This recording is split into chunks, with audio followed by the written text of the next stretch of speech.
We wear the mask. We wear the mask that grins and lies. It hides our cheeks and shades our eyes. This debt we pay to human guile. With torn and bleeding hearts we smile and mouth with myriad subtleties.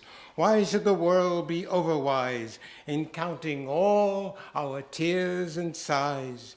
Nay, let them only see us while we wear the mask. We smile, but, O great Christ, our cries to thee from tortured souls arise. We sing, but, oh, the clay is vile beneath our feet, and long the mile. But let the world dream otherwise. We wear the mask.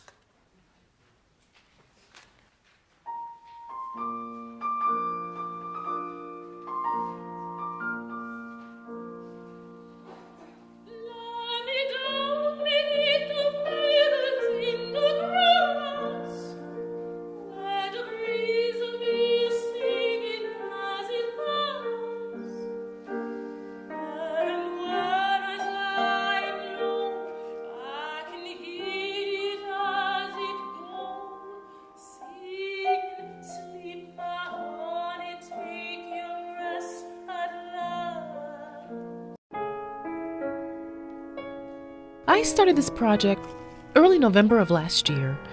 I was thinking about taking a kind of Wolf approach, the composer Hugo Wolf, who would just kind of inundate himself in one poet's poetry and then set that poetry. I thought, wouldn't it be cool if I would just do a recital of one poet's poetry, all different settings? So then, of course, I started looking into bigger names in the history of music in terms of poetry. And then it occurred to me that I knew Herbert Martin. It occurred to me that in my hands, actually, at the time, I was looking at this Betty Jackson King setting of the 3 Dunbar poems, and I thought, I bet there's more.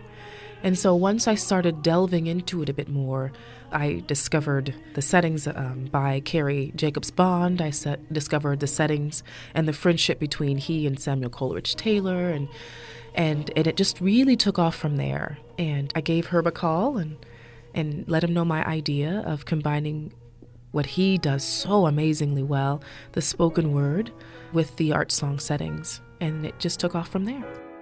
Minnita Daniel-Cox talking about a project she began last year, combining Dayton's Paul Laurence Dunbar's poetry with musical settings of Dunbar's poetry over the past century. I'm Sean Yu with Classical 88.1's Arts Focus. Do you suppose this would have happened had you been outside of Dayton? I don't think so. I think that's part of what made me so excited. I didn't put it all together right away. I'm not from Dayton. I'm not a native of the Dayton area. But once I thought, I love these Dunbar poem settings. He's a Dayton native. Look at all these other settings. Why not? This is a fantastic place for it. I mean, his home is still standing here. He's buried less than a mile away from my office, for Pete's sake. Let's try this thing. You call this program, I Know Why the Caged Bird Sings. Now, today, if anybody hears that phrase immediately, they think Maya Angelou. But of course, this was actually from a Paul Laurence Dunbar They are poem, mistaken. Sympathy. Yeah, and they attribute it to her because she entitled a book that quote, but she borrowed it from a poet who was her inspiration.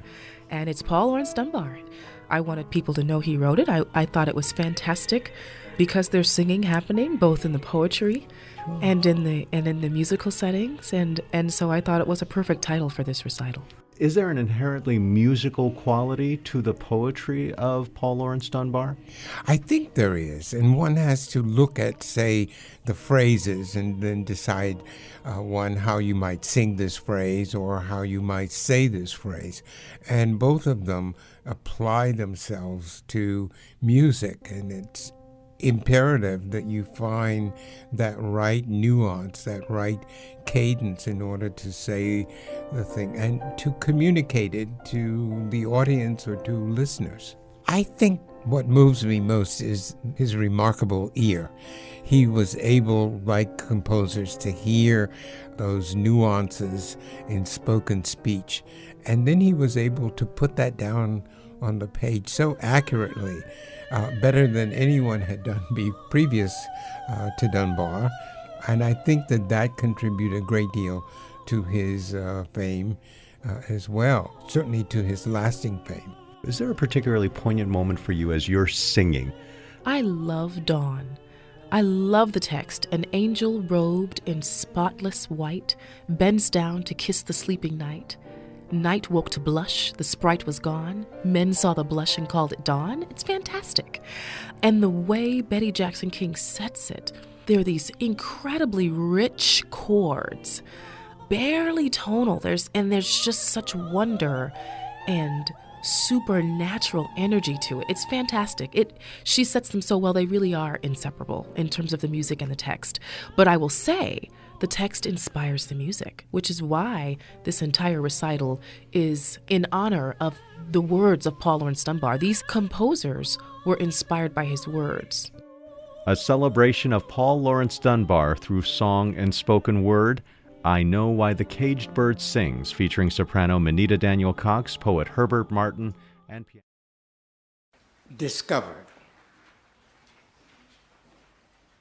Now, I seen you down at church last night. Oh, never mind, Miss Lucy. What I mean, oh, that's all right. Never mind, Miss Lucy. You was smart as smart could be, but you couldn't hide from me. Ain't I got two eyes to see? Never mind, Miss Lucy. Say now, honey, what he say? Oh, never mind, Miss Lucy. Keep your secrets, that's your way. Never mind, Miss Lucy. Won't tell me and I'm your pal.